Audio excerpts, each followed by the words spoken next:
Sir, papaayos po sana ng monitor. Saan po location nyo at taga-home service po ba kayo? Okay. Yung location po natin, sir, nasa Netflix Electronics, Alapan 1B, Imos, Cavite. Yun po sa taga-ano po kami, Imos, Cavite po, sir. Dito po sa Alapan 1B.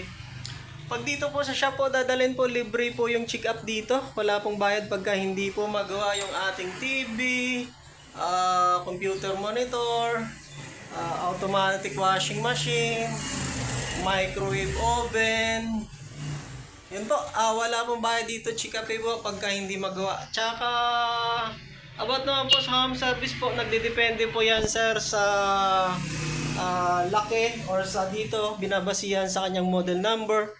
Pag sa TV po, ganun din, binabasihan dyan sa model number sa likod. Plus, yung kanyang sira po, kung ano yung naging issue sa kanya, kung sira ba yung kanyang backlight, kung sira ba yung kanyang mainboard, power supply. So, pag malayo po, nagsisend po ng video. Umaabot po tayo ng home service po ng buong Calabarzon, NCR, Marilaki. Tsaka, yun nga po, inaabot natin yan, yung experience natin sa Santa Cruz, Laguna, pinakamalayo, Batangas,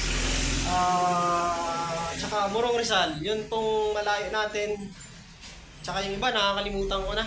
Baka nandyan lang po sa page natin. Yan, against the light yung ating ilaw. So yun po, PM na lang po. Send yung videos nyo po. Send kayo ng video nyo kung ano nangyayari pa sa inyong TV, monitor. Mag-send na lang po kayo ng video para malaman nung natin doon ng sira. Kung anong nangyayari dyan sa inyong mga appliances. Para po pagka nakabigay, doon pa lang kasi po sa video po, pagka legit na technician, malalaman po agad kung ano yung naging sira ng inyong TV.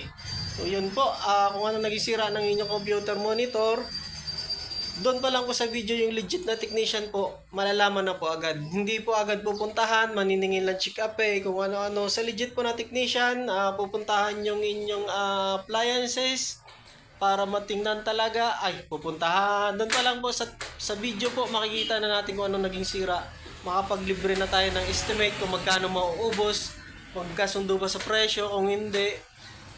Yun po, para libre na lang po yung estimate nun kasi doon pa lang po sa video makikita na namin agad yung sira. Parang sasakyan, kunting alog lang ng sasakyan, kunting hawak lang o binidyohan lang ng customer, alam na agad ng mekaniko kung anong sira.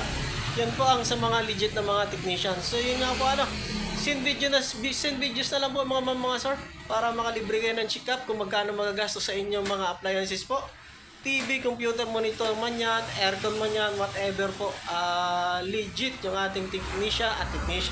Yung ating shop kasi po meron tayong page, may YouTube, may TikTok. Yung nga po reply tayo dyan kay sir sa TikTok. So yun po, message na lang po, send videos po para makalibre ng estimate, malaman agad yung sira, tapos pag malayo po, makadala agad ng mga possible parts, possible mainboard, possible power supply, backlights man yan, makasuggest po agad ng presyo, pag nagkasundo sa presyo, yun po, siservisan po. Yun po, maraming salamat po sa panonood po. Para akong nag-vlog, nag-reply lang pala ako sa comment na sir. Thank you po.